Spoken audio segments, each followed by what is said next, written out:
My name is Dalanna Burris. I'm the Behavior Addiction Specialist here at the Menninger Clinic.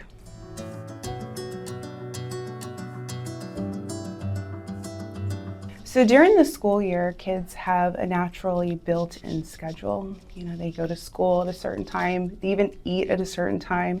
They have connection built in. They have the kids that they want to go see at school. They see their friends and their activities. During the summer, all of that is pretty much gone immediately. So summer often removes all that structure at once. So it's difficult sometimes for kids to get back into a routine once that they've kind of fallen out of it.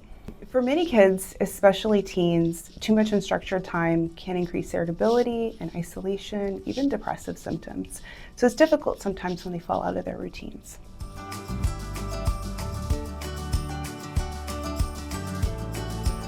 I encourage parents to maintain some sort of structure around maybe the time that they get up, the time that they go to bed, even the times that they will eat. It doesn't have to be too incredibly structured, but enough to where kids have some stability and they know what's coming next. Things like consistent sleep and movement and time with family and friends, that could be really helpful. The goal is not perfection. The goal is to just provide some sort of rhythm. Kids thrive in rhythm. They thrive in the ability to know what comes next. I encourage parents to maintain some sort of structure, not only around sleep, but also the use of technology.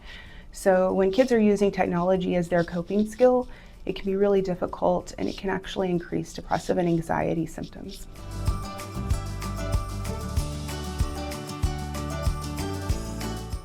Parents should really pay attention to when your children starts to isolate or maybe even use screen time more. Screen time often becomes a young person's coping skill, and that's really a warning sign if a child is beginning to isolate and not really turn to real-life connection. Another piece is when children begin to have emotional outbursts or withdrawing from friends. Sometimes struggling doesn't look sad.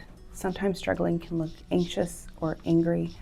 It's really important for parents to pay attention to the emotional dysregulation, shutting down and isolating. One thing I encourage parents to pay attention to is the use of screen time. So excessive screen time increases isolation. It also increases emotion dysregulation. It is important for kids to have that connection through their screens, but we want everything in balance. We want to not only look for changes in functioning, but also changes in mood.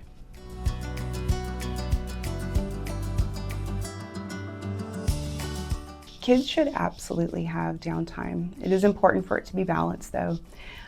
We want to see summer as not over-programmed, but we also want to see that kids have purpose and they have a couple of enjoyable things that they're looking forward to do. It is important for parents to encourage kids to go to sleep at the same time, maybe get up around the same time. The consistency piece is going to be something that will help kids regulate mood. Children and teens often see structure and rhythm as safety. It's important to provide that consistency with kids, especially during the summer.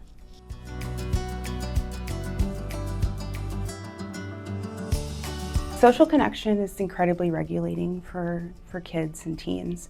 It's important though for children to not only have social connection with similar age groups, but also with trusted adults.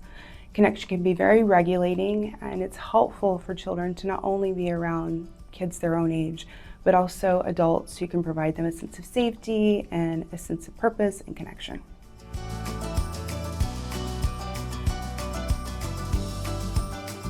Regulation is often built through the daily performance of just small routine habits. So habits such as time you go to bed, time you get up, time you eat. These are super important for kids' mental health to allow them to feel more regulated and more emotionally balanced. Ensuring that our kids are not spending too much time in the sun, however, they're still spending time in nature. It's important for them to be hydrated, to eat well, and then also make sure that they get their rest.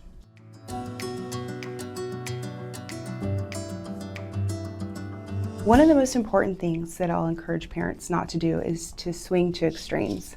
So not being too structured and then also not being too unstructured. Emotion regulation is really important for kids, and providing them daily rhythm, consistency, that is something that's really important, but it doesn't have to be rigid and it doesn't have to be extremely strict.